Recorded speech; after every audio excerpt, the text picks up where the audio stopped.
growth from the VMCC community in terms of and those. And next year, I think we'll 12 and your great support on events. Wanted to get started with our land acknowledgement. Sorry.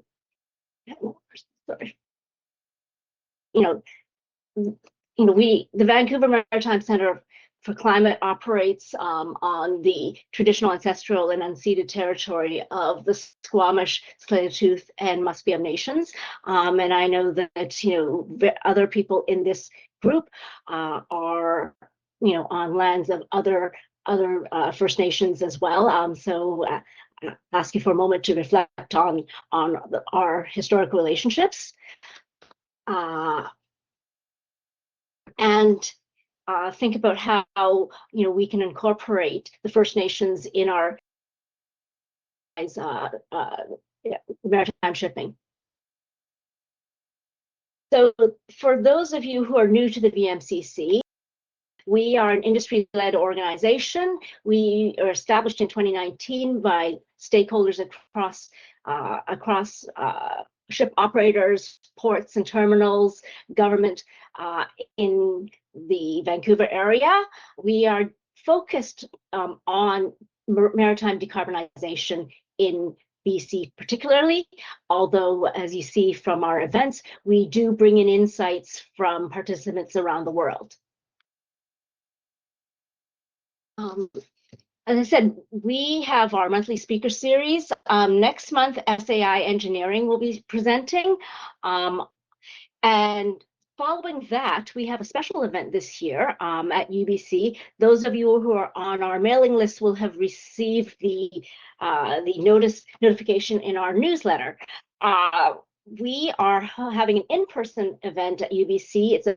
It's a basically 3-quarter-day workshop focused on the state and future of maritime fuels in the BC region. The event will focus on 3 case studies of alternative fuels, LNG, biofuels, and methane. And in the afternoon, we will have sort of a workshop-like session to look at how BC can further the development of cleaner maritime fuels. So that will be at UBC. The details are on our website, and there is a link in our newsletter. In October, HTEC will be presenting. And HTEC, a wonderful supporter of the VMCC, they've spoken at a number of green ships. And then November, of course, will be our annual Green Ship Conference. That is, on Thursday, November 19th. It is our 5th annual event. This year, we're going to structure it slightly differently. We will have, the overarching view of what's going on in the maritime sector, followed by 2 super sessions. So the first super session is a 2-hour section on clean maritime fuels. That is a huge focus of the VMCC this year. And we will be bringing, operators, producers, regulatory people from government talking about the regulatory issues, talking from the ports talking about infrastructure and bunkering, etc. So that's the morning super session. In the afternoon, we will be having a super session on electrification. BC Hydro will be taking the lead on, setting the stage, followed by a focus on electrification of landside operations, so infrastructure, and then electrification and technology, so technology providers, OEMs, and one of our board members, Darren Pereira, who is with CIRQL Ferries, is going to host a session of ships captains talking about the realities of operating with these new technologies, lessons learned, what does it mean both for HR reasons, what do we need to do with in terms of training, et cetera, et cetera. And then, of course, we always end the day with a session on finance, because how are we going to pay for all these changes? Where do we find the financing for the infrastructure, for the fuels development, for the technology development, et cetera? and then, of course, an evening reception. We are also working on something new. On the Friday morning, we are hoping to host a number of site tours. So keep your eyes open for announcements on that as well. And then in December, BCIT will be taking over on our speaker series, and then we're into January of 2027 already. So without further ado, I'd like to hand the session over to our guest speaker, Mark Ballon from 3GA Marine, who will focus on the electrification issues today. Hey everyone. So I'll get started. Share my screen. Can everyone see my screen? Perfect. So I'm pleased to share my work in the electrification of marine transportation sector and the critical role of the feasibility studies in collaboration with BC Hydro. We will review the drivers behind vessel electrification feasibility studies, including emissions reduction, operational cost savings, and regulatory compliance. The presentation will summarize the technical and economical findings of some studies, including vessel performance, shore power requirements, and project implementation as a result. My name is Mark Ballon, and I'm a project electrical engineer with 3GA Marine. I support low-carbon marine electrification projects across BC, including feasibility studies, funding support, and project development. My work focuses on 3 key areas: understanding vessel energy needs, assessing battery and charging infrastructure, and developing practical business cases that consider cost, emissions reduction, grid integration, and operational performance. Who is 3GA? 3GA Marine is a Vancouver-based naval architecture and marine engineering firm advancing practical, commercially viable solutions for future of marine transportation. We help vessel owners reduce operating costs, improve performance, and prepare their fleet for a changing regulatory and energy landscape. Our role is to identify, develop, integrate, and de-risk new technologies from first concept through detailed design, construction, and retrofit. We approach decarbonization as an operating and business opportunity, and to leverage that to deliver real value to owners and operators. Oh, I went a little too far. So here's some of our past work and current work. We have the hybrid electrical work, electric tug concepts, hollow ship mixed reality vessel control technology. We've done this with Seaspan. It enables operators to control and monitor vessels in real time from anywhere on board. All electric cable ferry operating at Aero Park. It's somewhere in northern BC, which uses a pantograph charging system. All electric launch vessel that's under construction in Bracewell for Tymac at the moment. And other notable projects, we partner up with Denovia to advance chemical recycling technology that breaks down waste plastics into their fundamental building blocks, recover that, so that way you can use new plastics, high quality plastics, instead of downcycling waste plastics into lower value products.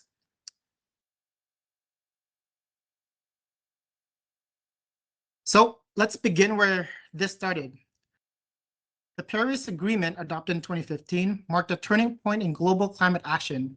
It brought countries together under a shared commitment to limit global temperature rise to well below 2 degrees Celsius by 2100. Since then, climate action has moved from ambition to acceleration. Around the world, we are seeing major growth in renewable technology, electrification, climate policy, and net zero commitments from governments and institutions. As a G20 member, Canada continues to advance towards these goals.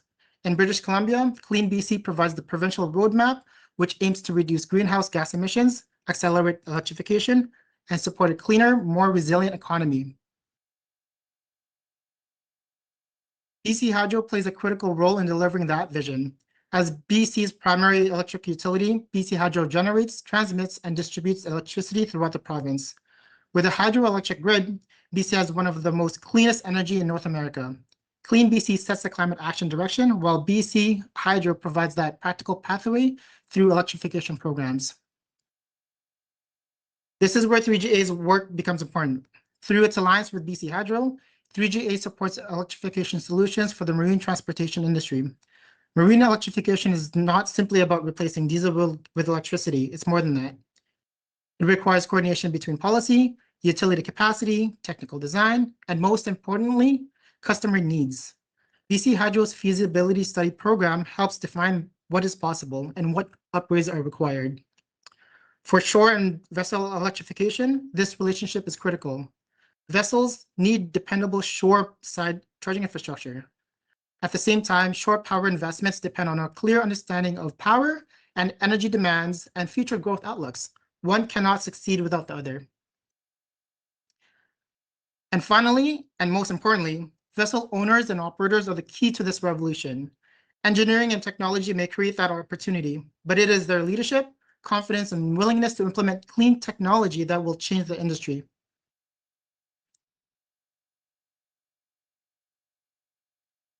A strong feasibility study follows a structured process. It also needs flexibility. Every vessel is different. Duty cycles, operating route, size of the vessel, and business objectives all influence the final solution. I will go through a step-by-step guide on how to complete or how I completed these studies, and will include figures and graphs from several studies, just a combination of both. Each study will concluded with unique findings, but all were guided under the same process. The first step is performance data collection. This is where we gather the vessel's real operating information: propulsion power, hotel load, voyage duration, speed profile, route distance, fuel consumption, and more. The quality of this data is critical. For many vessels, the most important question is not simply how many batteries can we install, but how do we balance battery capacity with performance? So this picture here is our system for measuring the vessel's actual propulsion power directly. The setup consists of a shaft-mounted strain gauge. It's a tiny thin filament, a transmitter, and an RPM sensor with a lithium polymer battery that powers the rotating instrument. The strain gauge detects the microscopic torsional and deformation of the shaft under propulsion load. That deformation is converted to torque measurements, while the RPM sensor independently records the shaft's rotational speed. By combining the measured torque with shaft speed, we can calculate the mechanical power being delivered directly to the propeller. As a result, upstream mechanical losses are inherently accounted for, providing much more accurate picture of the vessel's true propulsion demand. So instead of taking the readings from the engine, which goes through shafts, gearboxes, another shaft, we can bypass that and go directly just before the propellers.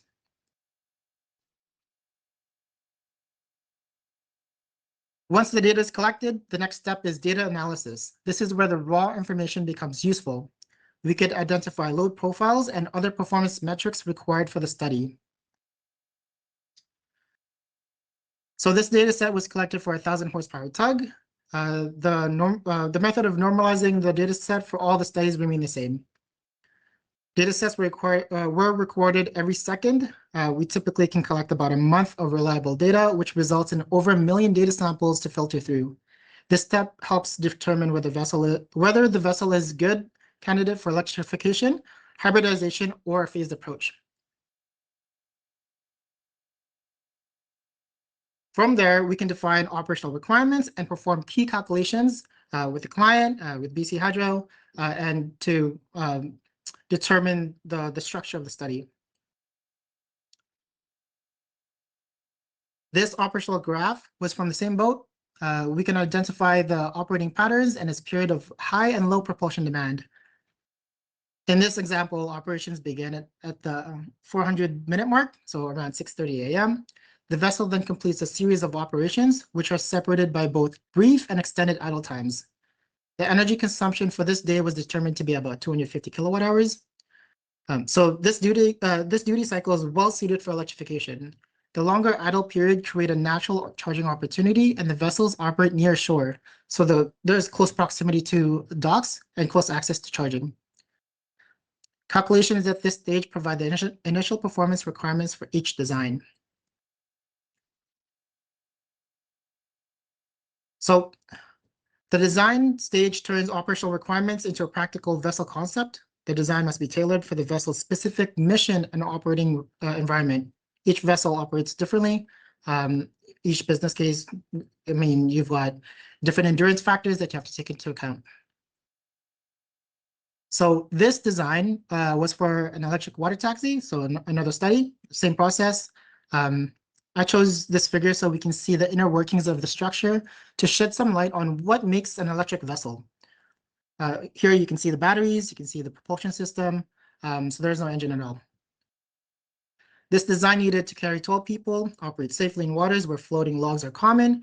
It must have enough energy to support a typical day of service.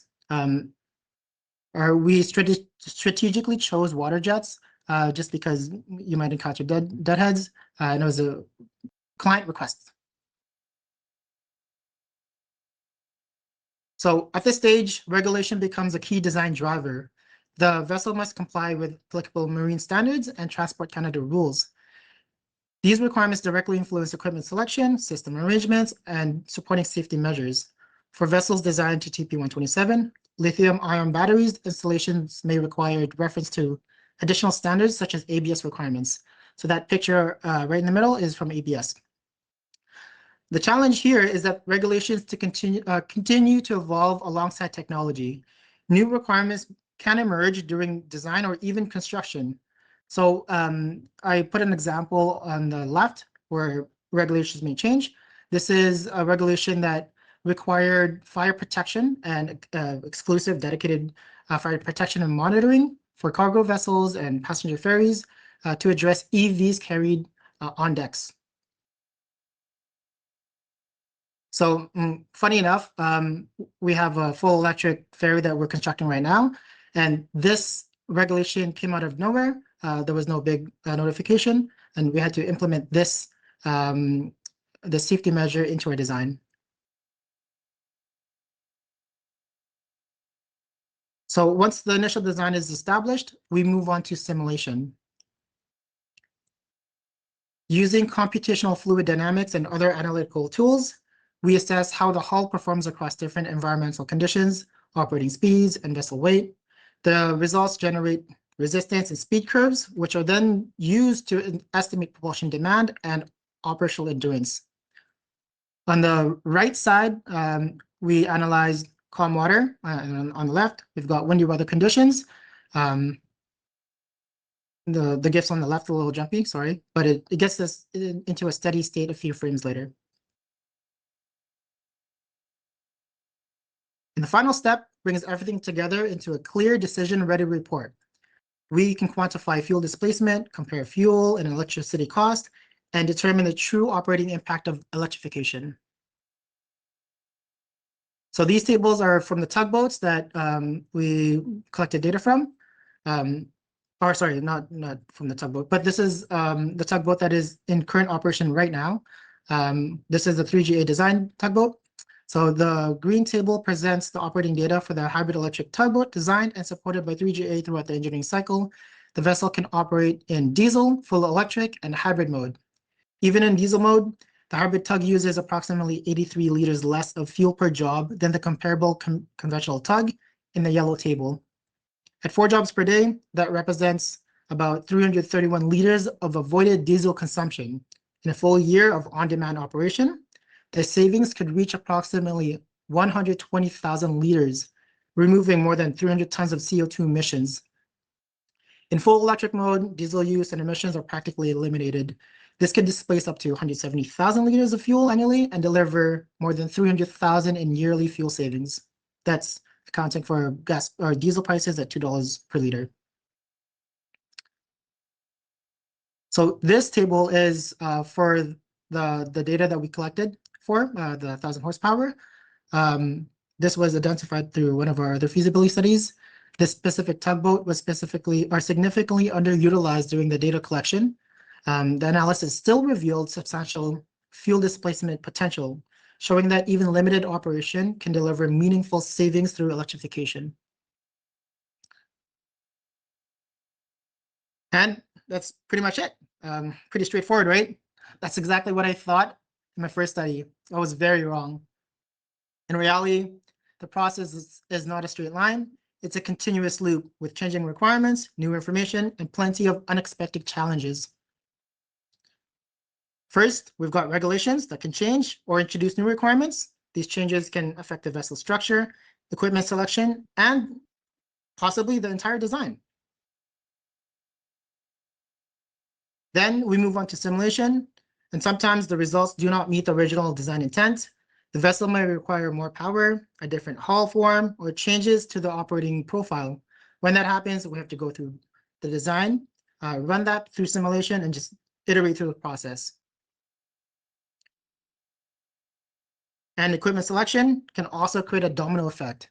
As more safety and supporting systems are added, the vessels become heavier, the additional weight increases propulsion demand, which may require larger motors, more batteries, and even further design changes. So the process often looks less like a straight line and more like an expensive game of snakes and ladders.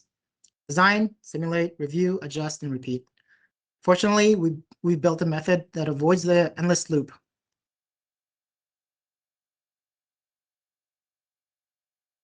So shore power studies is a bit more straightforward. Since integration of equipment will be on land, weight and form factors are not as of a big problem compared to vessel electrification, where you have to balance performance and weight, resistance, and so on. We start off with utility and adjacent customer coordination. We need to understand the available utility capacity, nearby electrical loads, service constraints, upgrades, requirements, and other potential impacts on other customers connected to the same infrastructure. We then move on to site data electrical collection. We include reviewing single lines, transformers, feeder readings, historical demands, voltage levels, and so on. So this is an example of the infrastructure at the Vancouver Harbor location. For the charge barge study we completed, it turned out that using the existing infrastructure was not a viable solution as the underground cable ducts ran for about 200 meters. That introduces voltage drops, and frankly, they didn't have enough space to add new conductors. Also, the transformer feeding the site was pretty much at max capacity. It was more economical to request a service installation for the charge barge closer to the site.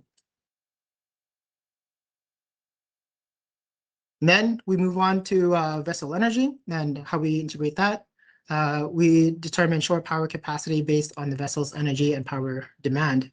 The results from the vessel feasibility study feeds into this. This gives us an idea of how big the utility service is needed. So I'll go through the power demand offset in later steps. Once the vessel demand and shore side capacity are determined, we begin infrastructure coordination. This is where we know if the intended shore power is suitable for the location. We have to know if the power is even available. In Vancouver downtown, the grid is limited to 12.5 kV, which limits transformer availability. We also have to account for installations of these equipment, which then requires coordination with the city. And we go through design and validation.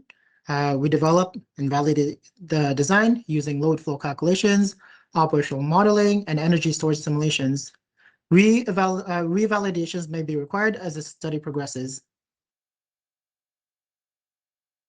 Finally, to complete the study, the findings and report. So here in this figure, sorry.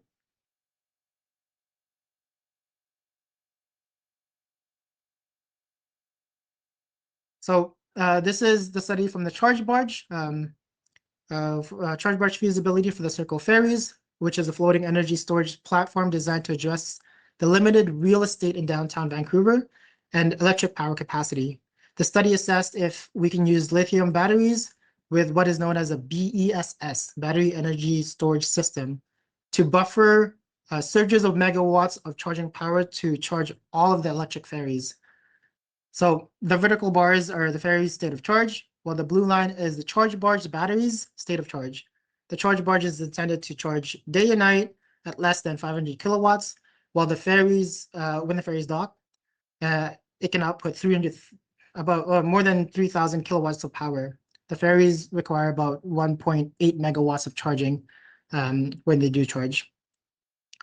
This is an example of a successful study, and CIRQL looks to move this solution to implementation.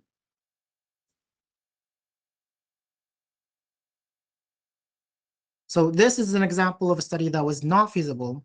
So this study looked to buffer the power surges of similar to the charge barge, but after analyzing the data, it was determined that the marina did not have any surges as indicated by the vertical blue bars. The idea is that the BESS state of charge shown in the green should be recharged higher than at the end of the day compared to the start of the day. So this did not. Instead, the BESS introduces additional loads like ventilation and cooling that needed to maintain the batteries, more power, more energy consumption.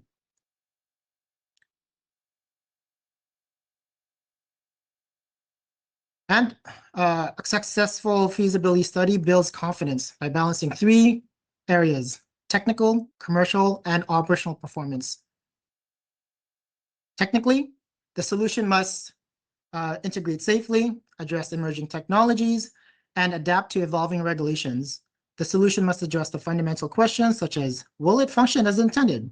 Does it have enough energy? Does it have enough power? Commercially, what are our opportunities to lower CapEx? Where can we leverage incentives and operational cost savings to significantly improve the return on investment? Operationally, it must be reliable. Can captains operate the vessel? And are they capable of supporting or improving the company's current operations? When all three elements align, the solution becomes feasible. But it's not always the case that by just checking these boxes will the project move past feasibility study. Successful projects must exceed expectations. In some cases, not all areas succeed. However, exceptional confidence in one area can offset uncertainty in another. So we have proven to provide solutions like these that accomplish these three elements, and I'll give you an example later slides. So here we are. Let me ask, the classic chicken and egg conundrum, which comes first? Vessel or shore power? In reality, the transition of this scale, the vessel and shore power must advance together.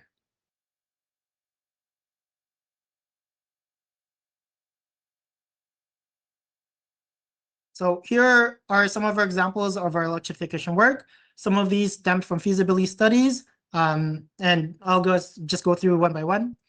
We've got the Tymac, the launch electric vessel is being constructed right now locally at Bracewell, as well as Tymac Shore Power, which is proceeding to the commercialization phase. We've studied the charge barge for CIRQL ferries. We've also studied the ferry side, so we have an idea on what it takes to accomplish both. The Seaforth vessel, we studied that. It was not part of the BC feasibility study or BC Hydro feasibility study, but we did a feasibility study before we implemented this design. The design was successful. It's operating currently, and we're trying to find a solution for the shore power for this. And Seaspan, we've got megawatt charging systems. It's called the Zionist charging arm, installed or being installed at the moment at 3 different locations in West Coast. And TransLink, we're the owner's rep for that electrification project. A couple other projects away from the shore. We've got Arrow Park, all electric cable ferry that's operating right now, pretty successful. And the Kokanee ferry that's being constructed at the moment.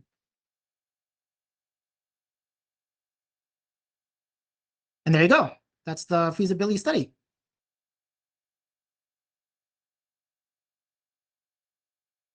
Thank you, Mark. I see there are a couple of questions on the chat. So should we start there and then we'll take hands as they raise? Sure. So let me just go in order.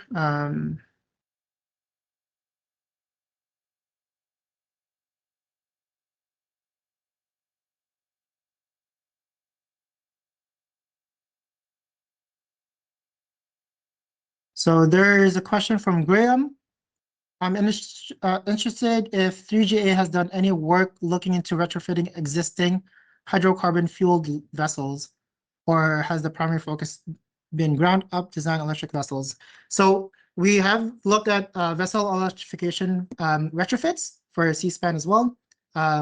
We looked into LNG retrofit. We looked into hybridizing the vessel that includes both battery and diesel generators. And it didn't get past the feasibility stage because of the commercial and business case.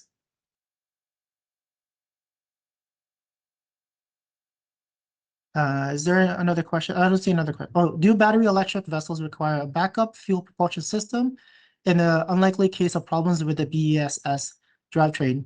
So if in all electric vessels, we design with a redundant system, the vessels typically have two different energy sources. In this case, if we take a look at the Tymac all-electric launch vessel, we've separated the propulsion system from port and starboard. Each one of those propulsion system has their dedicated battery systems, BMS, and their own controls, so that if one side goes down, the other side can take it away and at least get back to shore. And I think that's it. If I miss any, I apologize.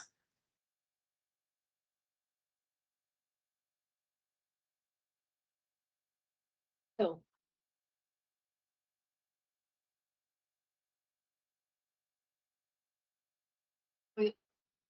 Okay, we have another question from Ryan. The measurement device is really interesting. I noticed that you had it attached with tape.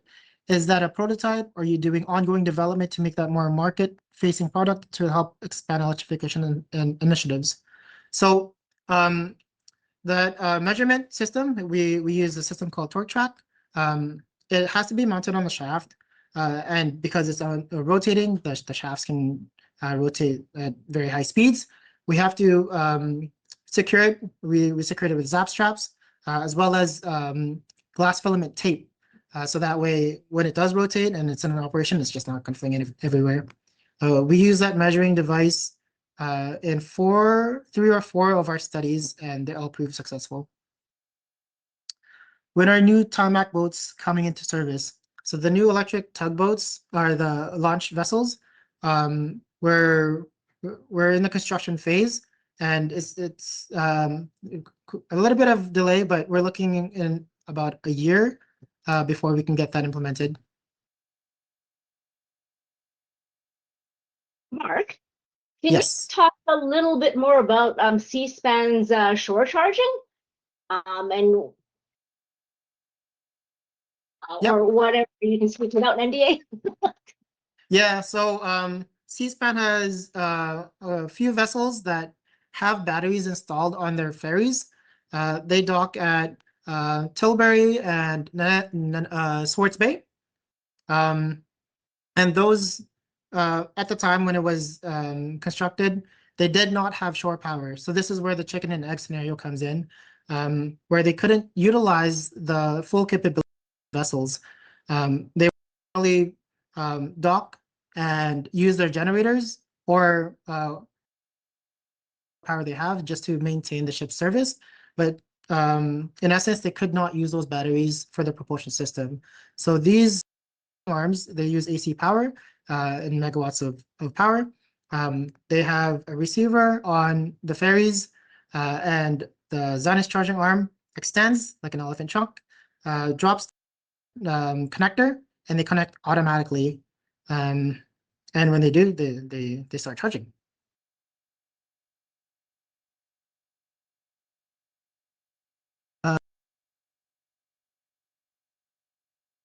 So I have a question from Robert. I'm with Transport Canada. Can you provide some sense of how much time to complete a study and cost of completing?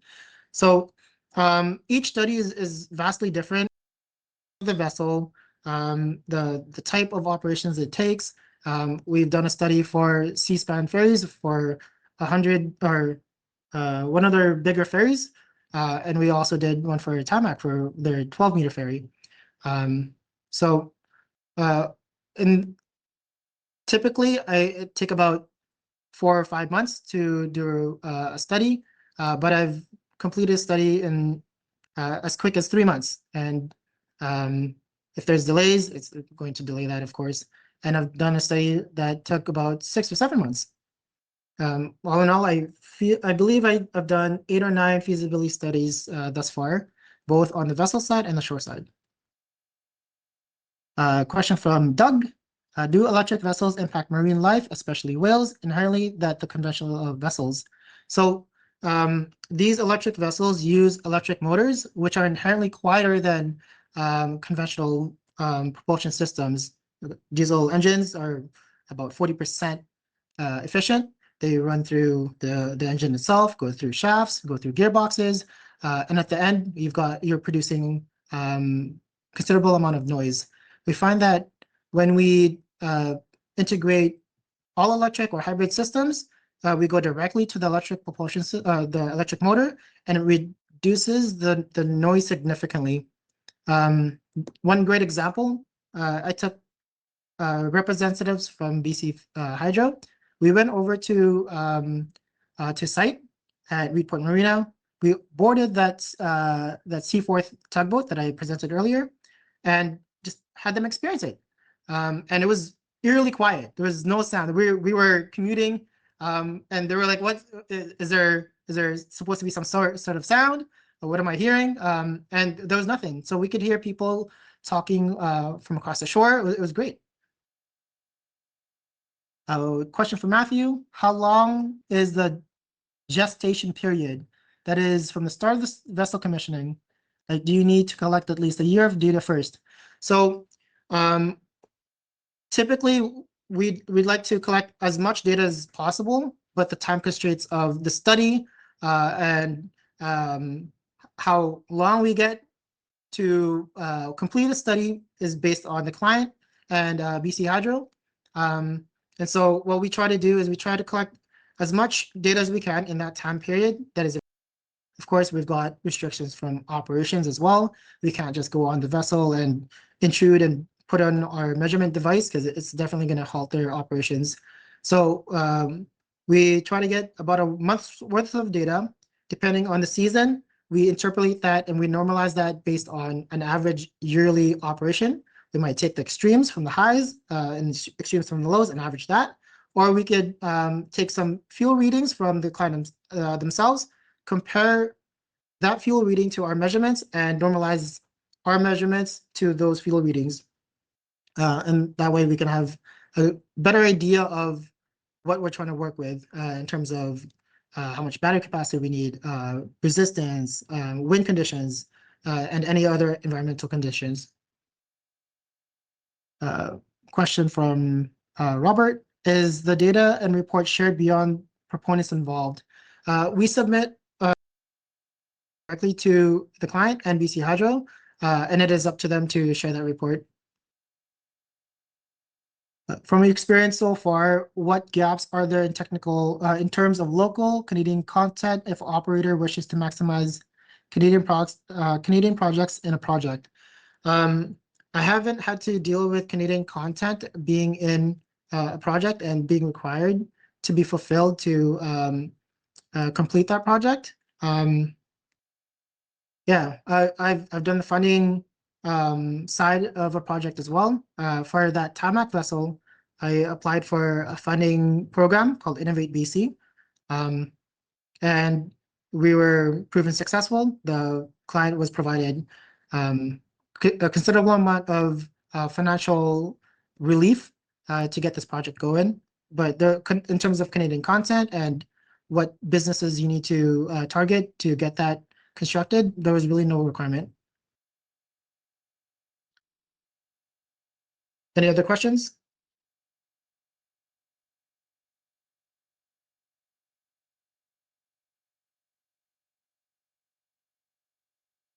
Okay, while we wait for some questions, I'll go through some information that you might find useful. So batteries, there are 2 different types of batteries that we consider pretty heavily in our studies and in our projects going into that implementation phase. We've got NMCs versus LFPs. LFPs and NMCs are both driven by what regulations we design to. If we design to a certain set of regulations, such as Transport Canada, which defer to ABS, they require equipment that is class or type approved. And typically LFPs are not type approved and marine rated. So we go to NMCs almost always. And the great benefits of NMCs is that it has a very high energy density compared to LFPs. LFPs have more fire prevention and temperature controls. So the energy content there gets reduced down but significantly. And what we try to target is a very efficient and high energy capacity batteries for our vessels. For the shore side, we have more freedom. We choose LFPs over NMCs just because it has higher life expectancies. So we've got this slide here that I refer to. LFPs on the right side and on those graphs versus NMCs in terms of their life cycles. LFPs provide a much longer life cycle than NMCs, but NMCs have higher energy content, so you have to try to balance the risks and reward that way. And here's another graph for just the structural content or the structural form of the batteries.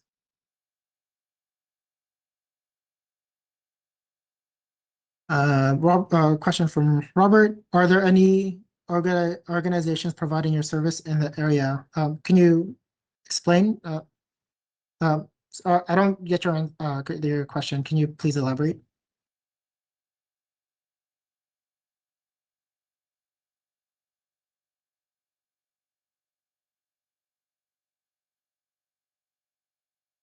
Okay, and here's another slide of the past funding programs that I've applied for. Some of these were successful, which helped drive the project into the construction phase.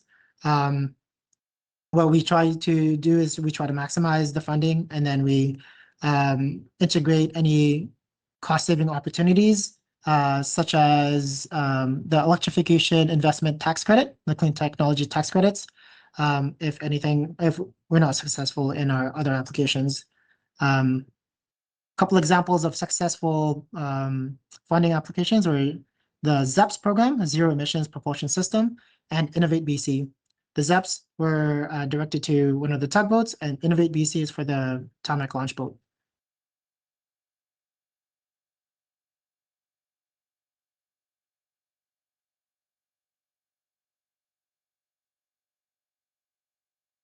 Okay, clarification from Robert.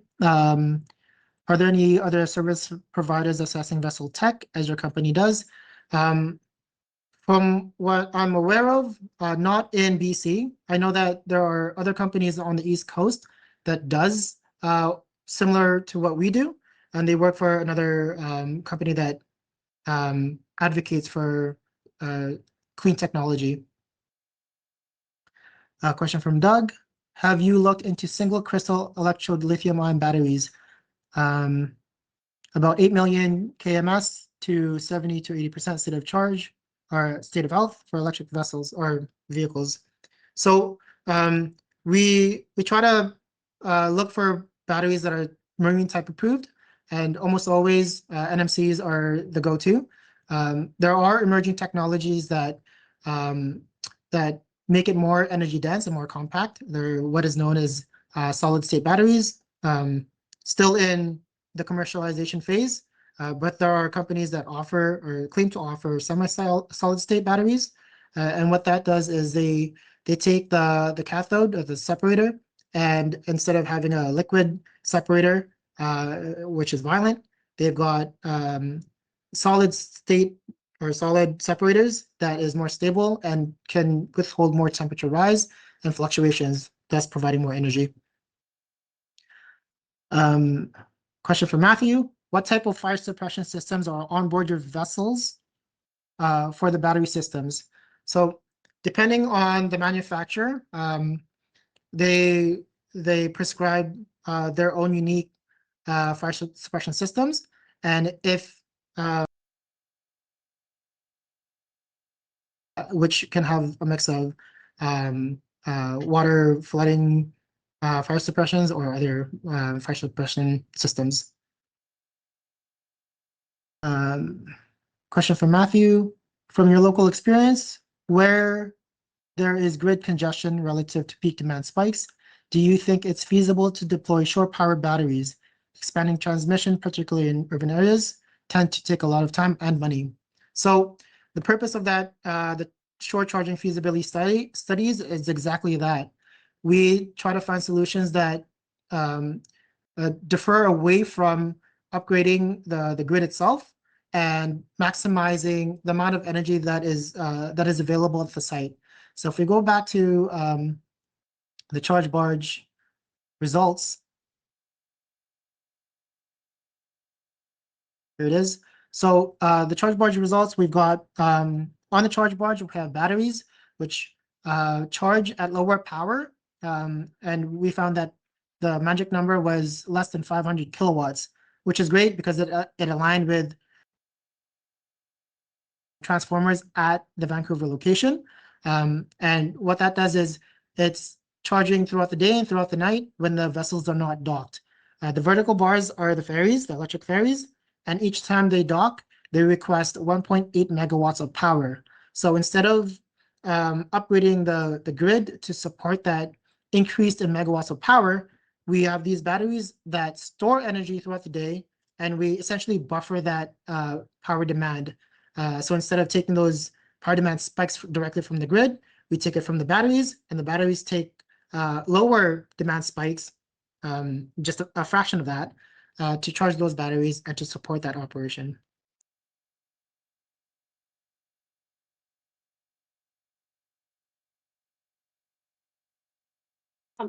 Mark, so what has been the most surprising thing you found in the projects you've completed today? Like what was the most unexpected thing? So the hardest study that we've encountered was for the Tymac vessel, balancing weight and performance and the requirements of the client and the limitations of an electric system. So from what I know so far, not a lot of companies try to electrify just because of that difficulty and that obstacle. And what they usually tend to do when they do try to electrify smaller vessels is to increase the efficiency of that vessel as much as they can. There's designs out there that utilize full foiling technology, which it's one of those fins that shoots down below the vessel when it operates at high speeds. It lifts that vessel off the water. So the only thing in contact with the water are the fins, which increases the efficiency by a lot. However, in BC, that's not possible. We have a lot of deadheads. We have a lot of wildlife in our waters, and the safety factor there is just very low. If you hit one of those deadheads at high speeds, it's pretty much catastrophic failure.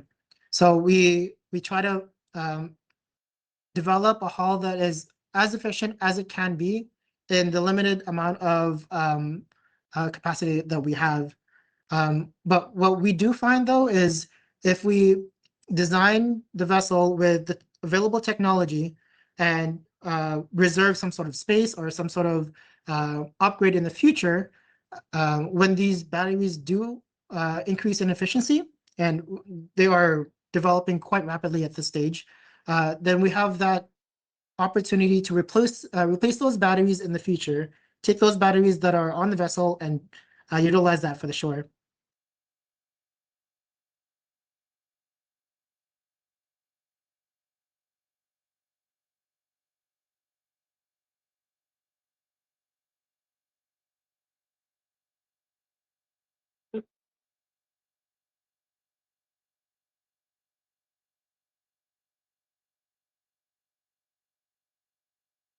Okay. Question from Monish. Did you have to commit to deploying electric/hybrid technologies as part of the feasibility study funding for BC Hydro? So the purpose of the studies are to determine if electrifying is a practical solution. It doesn't necessarily have to be a certain type of design or a certain type of constraints. It just needs to know that will it work, and we take the request from the client and see if this is comparable to what they're looking for in terms of the operation, and we progress that study. Some studies come out to be not feasible, and it's just the reality of the constraints of the operation and the utilization of that particular vessel. Great. Okay.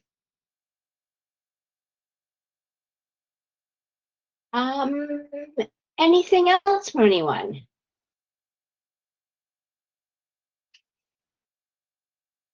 All right, thank you so much, Mark, for your presentation. This present for any of your colleagues who might have missed this event, we will be posting the video and Mark's presentation on the VMCC website within a couple of days. In the meantime, here I've just put on the chat, this is the registration for our September event. Out at UBC, as I said, it will be focusing primarily on fuel. So that's your wheelhouse. We would love to see you. It is limited capacity because UBC is hosting, and they will have they will have a number of student presentations. Poster shows from the Naval Architecture and Marine Engineering program. In addition, a number of student projects, including an autonomous sailboat, an autonomous submarine, and I believe somebody said concrete canoe, but I might have misheard that one. So it's an event with presentations, a workshop, and we're also doing tours during the middle of the day at the end of the day. So there will be a tour of the Center for Clean Energy Research. I went by yesterday. They've got a couple of engine test beds to demonstrate, and data systems. So lots to see, lots to do. We look forward to seeing you all at Greenship as well. Thank you, Mark, again. And if you have any further questions or anything, just Mark, please reach out to Mark. Thanks, everyone. Thank you. Thank you. See you next month. Thanks, Mark.